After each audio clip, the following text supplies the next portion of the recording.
माँ की याद आ जाती है। ऐसे मंदिर में जो भगवान का विग्रह है वो भगवान का चित्र है। इस चित्र को देख करके उस परमात्मा को याद करना है, इससे उसका कनेक्शन है, मेरी माँ जुड़ाव है, इसे देख करके उसकी याद। ये कौन है? अच्छा ये बताओ, जब आप स्कूल गए, एक बच्चा स्कूल गया, स्कूल में उसे टीचर ने पढ़ाया एलिफेंट, ये देखो ये हाथी है, ये कैट है, ये बिल्ली है, ये डॉग है, ये कुत्ता है, ये हॉर्स है, सबके बारे में बताया। बच्चे ने आज स्कूल में पढ़ा हाथी के बारे में, हाथी का चित्र दिखाया मैडम ने, चित्र देखो ऐसा हाथी। और बच्चा जब माँ स्कूल से वापस लाई तो रास्ते में बच्चे को हाथी मिल गया, तो बच्चा जोर से चिल्लाया, माँ हाथी हाथी हाथी। माँ बोली, तुझे कैसे पता कि ये हाथी है? अरे मैंने इसको देखा था। कहाँ देखा? स्कूल में। अच्छा बताओ, स्कूल में हाथी को देखा था कि हाथी के चित्र को? हाथी को नहीं देखा, हाथी के चित्र को देखा। तो हाथी पहचान गया कि नहीं? ऐसे भगवान के चित्र को देखोगे तो ही तो भगवान को पहचानोगे, वरना कभी वो आपके सामने आकर खड़े होंगे तो क्या पहचानोगे? उनके बारे में जानोगे ना। अब जैसे उदाहरण से समझते हैं, अर्जुन ने जान लिया कि कृष्ण भगवान है, बोलो हाँ। और दुर्योधन नहीं जान पाया। दुर्योधन के सामने भी तो कृष्ण आए, नहीं आए क्या? दुर्योधन के सामने जब कृष्ण आए तो क्या दुर्योधन पहचान सका? उत्तर नहीं। क्यों नहीं पहचानता? जब आपने पढ़ा ही नहीं है ना मेरी माँ, क्या पहचानो? अच्छा ये बताओ, छेंग छोंग छीछन का मतलब क्या हुआ? पढ़ा है आपने? ये चाइनीज भाषा है, चिंग पोंग, छेंग छोंग छीछन। अब आपको चाइना का अखबार में दे दूं, कहूं पढ़ो, एक लाइन पढ़ पाओगे क्या? उसमें कुछ लिखा नहीं है, अखबार में लिखा है, लेकिन जो लिखा है ना वो भाषा आपको नहीं आती। बोलो हाँ। उसी तरह अखबार में तो लिखा है, वो भाषा नहीं आती आपको। उसी तरह मंदिर में तो भगवान है, पहचानने की भाषा नहीं आ रही है, पढ़ना नहीं आ रहा है। प्रहलाद को खंबे में भी पढ़ना आ गया, पढ़ लिया कि ये भगवान है। अर्जुन को पढ़ना आ गया कि ये कृष्ण है। दुर्योधन को पढ़ना, वो तो बोल रहा है कि ये तो नंद का छोरा ग्वाला है, गैया चराने वाला। सारी जिंदगी दुर्योधन ग्वाला समझता रहा, गैया चराने वाला समझता रहा। सारी जिंदगी शिशुपाल गाली देता रहा। कृष्ण के जमाने में भी कृष्ण को लोग नहीं समझ पाए, तो आज 5000 साल बाद कितने लोग समझ पाएंगे? उनके जमाने में लोग उन्हें उनके मुंह पर गालियां देते थे, शिशुपाल जैसे लोग। जरूरी थोड़ी है कि भगवान को सब समझ लेंगे। भगवान को वही जान पाते हैं, वही समझ पाते। आप लोग कह रहे हैं मंदिर में भगवान नहीं है, पत्थर है। आप ठीक कह रहे हैं। क्यों?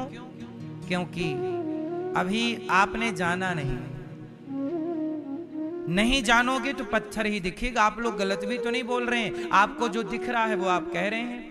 और पत्थर ही दिखता है, वो तो भाव है तो भगवान दिखते हैं, बिना भाव के वो पत्थर ही है।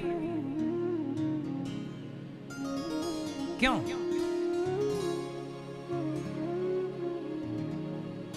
भाव है। सारे मर्द एक से हैं, सारी स्त्रियां एक सी हैं, परंतु इन सारे मर्दों में जब आपका पिता दिख जाएगा ना तो भाव अलग होगा। इन सारे मर्दों में जब आपका पति दिख जाएगा तो भाव अलग होगा। वो भाव से ही तो पहचान पड़ती है कि ये। अच्छा ये बताओ, एक पति पत्नी खड़े हैं सड़क में, हम दूर खड़े हैं, उनके हाव भाव से ही तो पता चल सकता है ना कि इनका रिश्ता क्या हो सकता है। सच बताओ, हाव भाव से पता चल सकता है ना किसका रिश्ता इसके साथ क्या हो सकता है। अभी मुझे पता नहीं कि आपका इनसे रिश्ता क्या है, लेकिन बहुत देर तक मैं आपको देखता रहूं दोनों के हाव भाव को, तो हाव भाव से पता चल जाएगा ना कि इनका रिश्ता क्या होना चाहिए। बाप बेटी खड़े हैं तो वो दिख जाएगा कि ये बाप बेटी है, पति पत्नी होंगे तो वो दिख जाएगा कि ये, क्यों जी मैं सही बोल रहा हूं गलत है? सामने वाले के हाव भाव से रिश्ते का पता लग जाता है कि नहीं? बोलो हाँ। बस बिना भाव के सामान्य रिश्ते नहीं पहचान सकते, तो बिना भाव के भक्त भगवान का रिश्ता कैसे पकड़ में आएगा। यहां भी तो वही भाव चाहिए। भाव का भूखा हूं मैं, भाव ही एक सार है, और भाव से भजले मुझे तो भव से वेड़ा। मानो तो भगवान, नहीं मानो तो पत्थर है। अब बताओ, भगवान देखे कि नहीं हैं? देखे तो हो, पहचान नहीं पाए। दुर्योधन ने देखा तो है, पहचाना नहीं। शिशुपाल ने भी देखा पर पहचाना। रावण ने भी देखा पर देख के क्या बोल रहा है? गाली दे रहा, अरे तू तो वनवासी है, तेरे तो बाप ने निकाल दिया घर से, ये बोल रहा रावण। और उसी लंका में चक्की काटा खाने वाला लंका की विभीषण पहचान गया। बोलो हाँ। लंका में रहने वाला रावण ना पहचान पाया राम को, पर लंका की रोटी खाने वाला विभीषण पहचान गया राम को। सच बताएं तो राम को वही पहचान सकता है, कृष्ण को वही जान सकता है जिसे स्वयं प्रभु जनाना चाहें। वो चाहे तो आप जान लो, वो नहीं चाहे तो बड़े बड़े रावण जितना ज्ञानी कौन होगा? पर इतना बड़ा ज्ञानी भी तो ना जान पाया ना मेरी माँ। और शबरी तो अनपढ़ थी, लेकिन शबरी राम को जान गई कि नहीं? शबरी और रावण दोनों में विद्वान कौन है? उत्तर आंसर दो मेरी माँ। दोनों में ज्ञानी कौन है? दोनों में ज्ञानी रावण है। रावण बड़ा ज्ञानी है, लेकिन ज्ञानी है पहचान नहीं पाया। वो शबरी बिल्कुल अनपढ़ है। कब शबरी काशी को धाई, कब पढ़ आई गीता। साचे मन के मीता रघुवर, साचे मन के मीता। शबरी जब आई सुनना तो शबरी बोली कौन हो? राम ने खुद बताया, मां मैं राम हूं। सोचो, यदि प्रेम शबरी जैसा है तो राम खुद तुम्हारे द्वार पर आके परिचय देंगे कि मैं आ गया, मैं ही हूं भगवान। और यदि घमंड है तो ज्ञानी रावण के लंका में गए राम, पर द्वार पे आए भगवान को पहचान ना पाया। जिनकी सेवा करनी थी, जिनके पांव धो के पीना था, उन राम से लड़ने लगा रावण। जिन राम के चरणामृत लेके अपने को कृतार्थ करना चाहिए था, उन राम के आगे रावण धनुष बाण लेकर के आ गया। लड़ो, तुम्हारी पत्नी मैंने चुरा ली है। क्यों मेरी मां? ज्ञानी यदि समझ पाता तो रावण ना समझ लेता। इसका मतलब है कि भगवान प्रेम की भाषा जानते हैं, ज्ञान की भाषा नहीं। इसका मतलब ये नहीं है कि आपको ज्ञान हासिल नहीं करना है, ज्ञानी बनो, पर ज्ञान का घमंड ना हो। ज्ञान को प्रेम की चाशनी में डुबा लेना, तब वो ज्ञान भी वंदनीय हो जाएगा, पूज्य हो जाएगा। वरना कोरा ज्ञान किसी काम का नहीं सिवाय घमंड के। विद्या विवादाय धनम मदाय। विद्या विवाद का कारण बन जाती है यदि अभिमान आ जाए तो। बोलो हाँ। विद्या विवादाय धनम मदाय, है ना? विद्या विवादाय धनम मदाय शक्ति ते परेशान परिपीडनाय खलस्य साधो विपरीतमेतत् ज्ञानाय दानाय च रक्षणाय विद्या विवादाय। विद्या विवाद का कारण बन जाती है यदि प्रेम ना हो तो, क्योंकि घमंड आ जाता है कि जी मैं ज्ञानी हूं, लड़ो।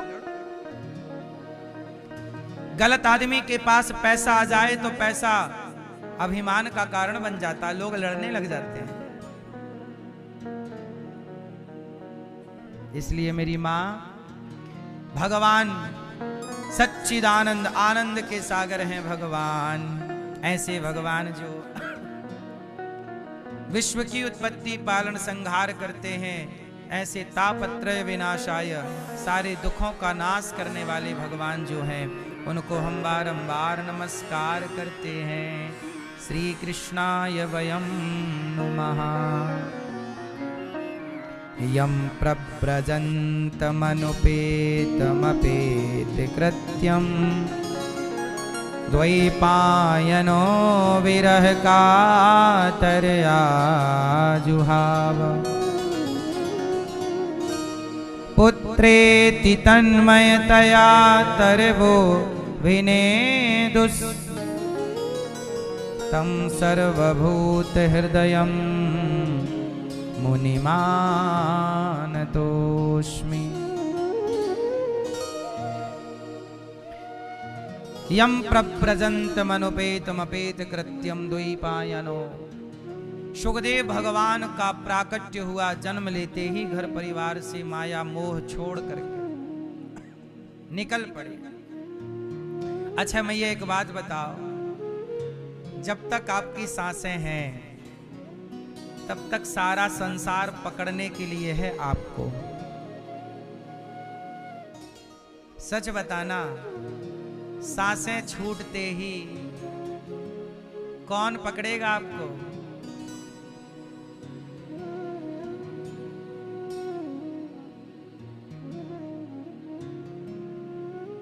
कौन मेरी मां? सांस है तो सब हैं, सांस टूटते ही सब रिश्ते छूट जाएंगे।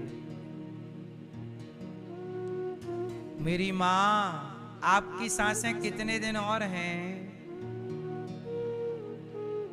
नहीं, आपको पता नहीं है? आओ हम आपको बताते हैं। निकालो अपना मोबाइल, कैलकुलेटर निकाल लो। नहीं लाए? चलो मैं हिसाब देता हूं आपको।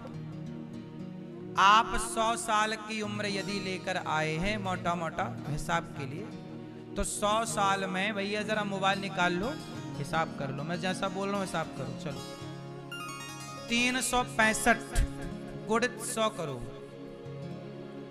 365 गुणित 100 करो, कितना निकला? 36,500। इतनी आया? 36,500 आया। यदि आप 100 साल जियोगे तो एक साल में कितने दिन होते हैं? 300। तो 365 गुणित 100 करोगे, 100 साल का दिन निकालोगे तो 36,500 दिन आएगा। मतलब आपके पास टोटल 36,500 दिन है यदि आप 100 साल जिए तो। और यदि आप 70 जिए तो उसमें हिसाब लगा लो। अब 36,500 दिन में से आप लोगों के कितने दिन चले गए? मैया कितने साल की हो? 22। ये पीछे वाली में गुलाबी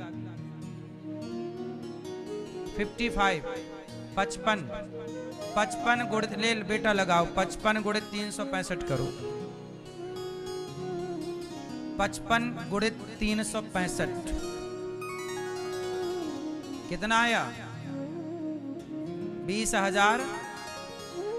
20,000 है 25,000।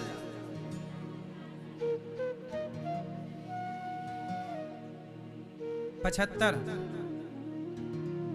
20,075 20,000 दिन गए मैया आपके। 20,075 दिन गए। आज का सूर्यास्त होते ही एक दिन और। क्यों? हाँ या ना? ये मैया के 20,000 दिन मैया गए। अब बताओ इन 20,000 दिनों को गवा के पाई क्या हो? कुछ नहीं पाई, बाल और सफेद कर लिए।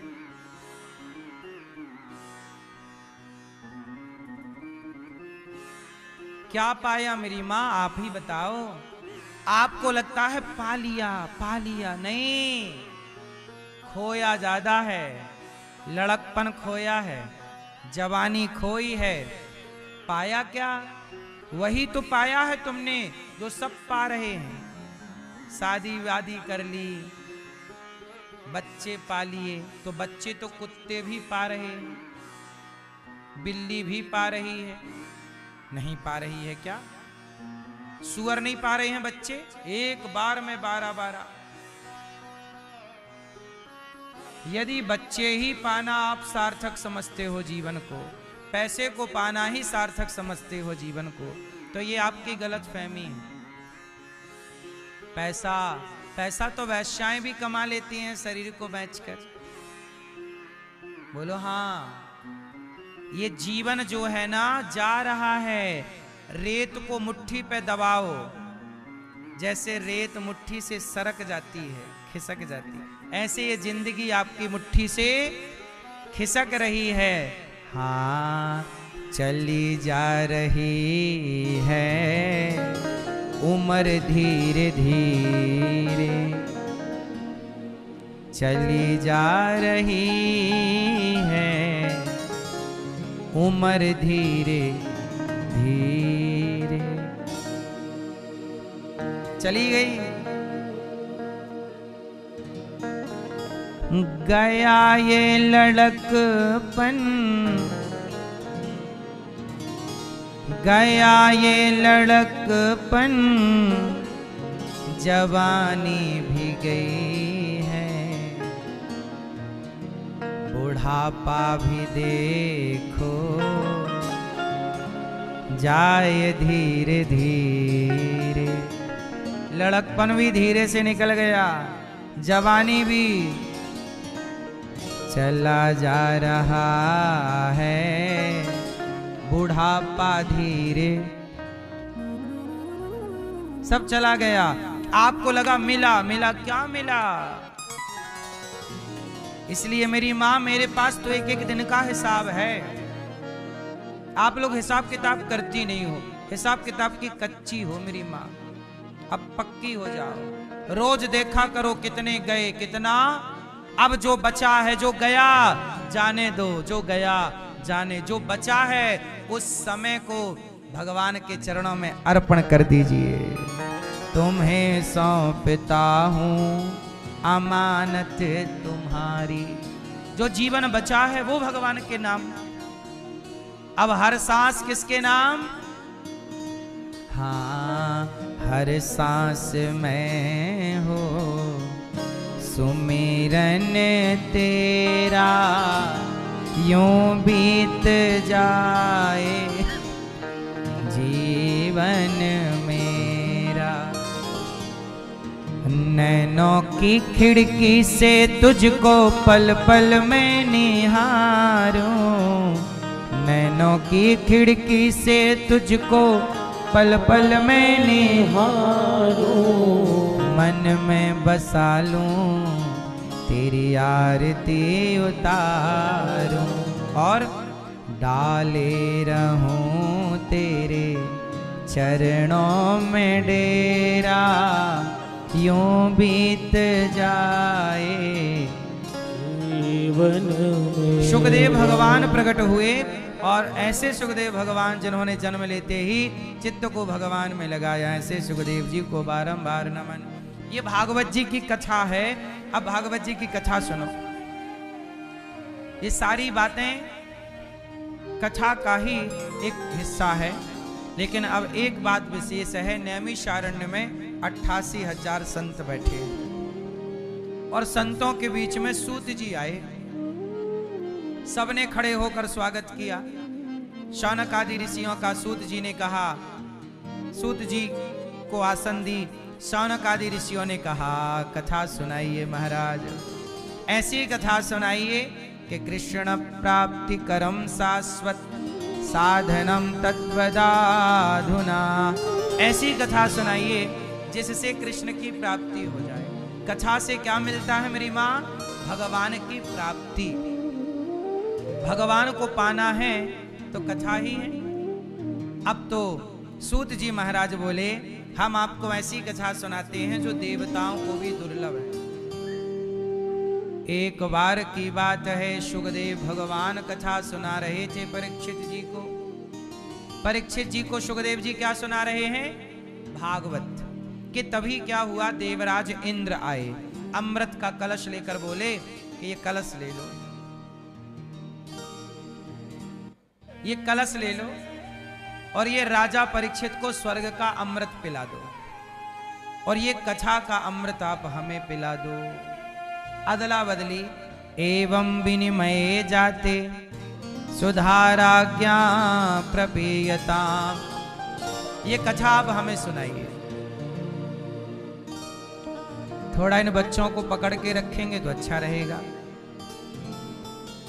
सावधानी से कथा को सुनना है बिना डिस्टर्ब किए। तो एक बार स्वर्ग का अमृत लेकर के देवराज इंद्र आए। किसके पास आए? परीक्षित जी। परीक्षित जी से क्या कहा कि आप स्वर्ग का अमृत पी के अमर हो जाइए, क्योंकि आपको 7 दिन में मरने का शाप लगा है। परीक्षित जी से कहा कि पियोगे? परीक्षित जी ने मना कर दिया, ना, मुझे अमृत नहीं पीना। स्वर्ग का अमृत पीऊंगा तो स्वर्ग मिलेगा, पर भागवत की कथा का अमृत पीऊंगा तो भगवान मिलेंगे, इसलिए स्वर्ग के अमृत की जरूरत नहीं है। सोचिए, ये कथा वह अमृत है जो स्वर्ग के अमृत से भी श्रेष्ठ है। क्यों? कहते हैं स्वर्ग का अमृत पियोगे तो स्वर्ग मिलेगा, पर कथा का अमृत पियोगे तो भगवान मिल जाएंगे। परीक्षित जी को कौन मिला? किससे मिले? भागवत से। इसलिए भागवत का अमृत बड़ा है। तब कथामृतम तप्त जीवनम। ये कथा अमृत है। अच्छा ये बताओ, आप लोग सुन रहे हो तो ये कथा किसके जैसे लग रही है आपको? जब आप कथा सुनते हो, कथा अच्छी लग रही है? जो बात हम कह रहे हैं अच्छा लग रहा है सुनने में? जो हम कह रहे हैं वही ये भगवान की चर्चा ही है, कथा है। कथा सुनने में कैसे लगता है? ऐसे लगता है कि कानों से अमृत प्रवेश कर रहा है। यही अमृत है। कथा से कितनों की जिंदगी बदल गई। अरे कथा का अमृत, कथा की ताकत देखिए ना, कि आप सब लोग अपना सब जगह से मन हटाकर इतने दूर से, हजारों किलोमीटर दूर से आकर के यहाँ बैठे हैं केवल कथा सुनने के लिए। ये कथा ही तो है जो आपको इतने लोगों को बांध के रखती है। घंटों हो गए लोग चुपचाप बैठे केवल सुन रहे हैं। आजकल तो बेटा अपने बाप की नहीं सुनता, लेकिन आप यहां बैठे हैं, सुन रहे हैं, तो क्या सुन रहे हैं? कथा। कथा क्या है? अमृत। कथा क्या है? अमृत है।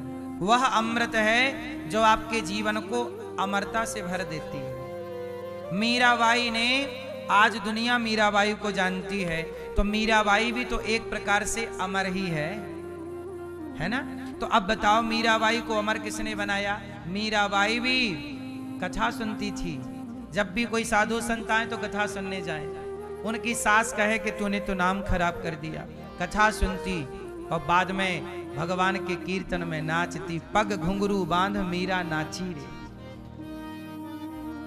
वो तो कथा सुनती, वो तो गली गली हरि गुण, वो तो हरि गुण गाती है, भगवान का गुणगान गाती है। तो ये कथा ने मीरा को अमर कर दिया। तुलसीदास जी ने पहले क्या किया? कथा श्री अपने गुरुजी से उन्होंने कथा सुनी। जितने भी साधु संतों के बारे में आपने देखा सुना, उन्होंने पहले सत्संग किया है। ये दास अनिरुद्ध हमने भी पहले, अभी भी हम लोग रोज सत्संग करते हैं, सुनते हैं, तब सुनाते हैं।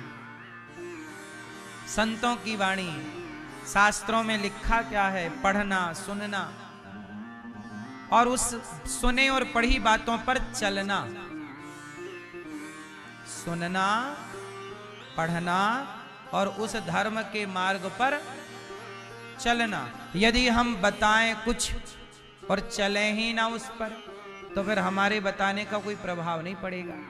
इसलिए दास अनिरुद्ध जो बताता है, उस बताए हुए ज्ञान पर, उस बताए हुए रास्ते पर स्वयं चलता है, फिर आपसे कहता है कि आप भी चलो।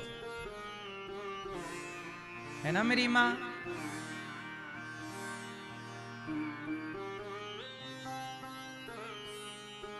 गौरी गोपाल आश्रम में आपने देखा होगा, हजारों भक्त भोजन करते हैं। कोई भी आए सबको भरपेट भोजन। पहले गौरी गोपाल में सब भोजन करते हैं, फिर हम आपसे कहते हैं कि भाई यहाँ तो ये दान हो रहा है, अन्नदान, आप भी थोड़ा सा दान कर सकते हो तो कर लो। तो हम बाद में आपको कहते हैं कि आप करो, पहले तो यहाँ हो ही रहा है। आप नहीं करोगे तो भी यहाँ हो ही रहा है। तो पहले हम स्वयं कर रहे हैं, फिर आपसे निवेदन बाद में कर रहे हैं। अभी प्रयागराज में कुंभ का मेला लगा है। कुंभ मतलब माघ मेला, माघ का कुंभ। माघ मेला लगता ना हर साल प्रयागराज जी में। वहां पर अन्न क्षेत्र चल रहा, मैं यहां बैठा हूं, वहां हजारों भक्त जो दर्शनार्थी हैं, संत हैं, भक्त हैं, भोजन कर रहे हैं।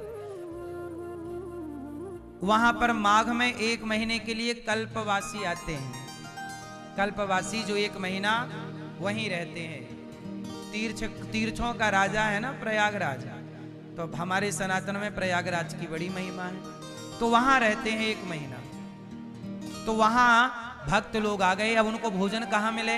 तो गौरी गोपाल जी की रसोई प्रयागराज में, वहां भी भोजन चल रहा है। हजारों लोग वहां भी भोजन कर रहे हैं, हजारों लोग यहाँ भी भोजन कर रहे हैं। तो आप भी माघ मेला में अपनी ओर से प्रयागराज में 1 दिन का, माघ के इस पावन माह में भोजन करा सकते हैं कि 1 दिन के भोजन की सेवा हम करेंगे। देखो पहले वहां चालू है सेवा, फिर हम आपसे निवेदन कर रहे हैं कि आप भी कर सकते हैं। तो जीवन में हम केवल कह नहीं रहे हैं। ये देखो लाइन लगती है प्रयाग में, ये सब भक्तों की लाइन, जो दर्शनार्थी हैं, भजन करने आए, चिंतन करने भगवान का, ये सब लाइन लगी है भक्तों की। और वहां से ये चित्र, फोटो, वीडियो आ जाती है रोज की, और वहां अखंड चल रहा है। वहां भी दिन भर चलता है। ये सब सोचो, हजारों लोग सवेरे दोपहर, वहां भी दिन रात। ये झुग्गियां देख रहे हैं, ये सब भक्त लोग बना बना के 1 महीने वहां कल्पवासी रह के भजन कर रहे हैं। वो भजन करने तो आ गए, पर भोजन। तो ये आज का चित्र आपने देखा, यहां भी अखंड रसोई चल रही है। तो ये अन्न क्षेत्र है। अन्नदान धरती का सबसे बड़ा दान है। जीवन में कर सकते हो, कर लीजिएगा। अच्छा मेरी माँ, अब सुनो। राजा परीक्षित जी को कहा कि स्वर्ग का अमृत ले लो, नहीं, भागवत सुनी। तराजू बांधी सत्यलोक में भागवत जी को पलड़े पे रखा, स्वर्ग के सुखों को रखा। भागवत जी स्वर्ग के सुखों से श्रेष्ठ हैं। ऐसी भागवत जी को बारंबार प्रणाम। अब देखो, एक बार नारद जी सारे तीर्थों का भ्रमण, अच्छा नारद जी को आपने देखा होगा भ्रमण करते रहते। सबसे ज्यादा घूमता कौन है? तो संसार में क्या चल रहा है, नारद जी को पूरी अपडेट है। नारद जी संसार का भ्रमण कर रहे हैं। अहम तु पृथ्वीम यातो ज्ञात्वा सर्वोत्यमामिति पुष्करम चा प्रयागम चा काशीम गोदावरीम तथा। हरिक्षेत्रम कुरुक्षेत्रम श्रीरंगम सेतुबंधनम एवमादिषु तीर्थेषु भ्रममाणैतस्ततः। नारद जी सारे तीर्थों में गए। नारद जी सारे तीर्थों का क्या करते हैं मेरी माँ पीछे वाली मैया? नारद जी सारे तीर्थों में क्या करते हैं? भ्रमण करते हैं। एक दिन नारद जी पुष्कर गए, प्रयाग, काशी, गोदावरी पर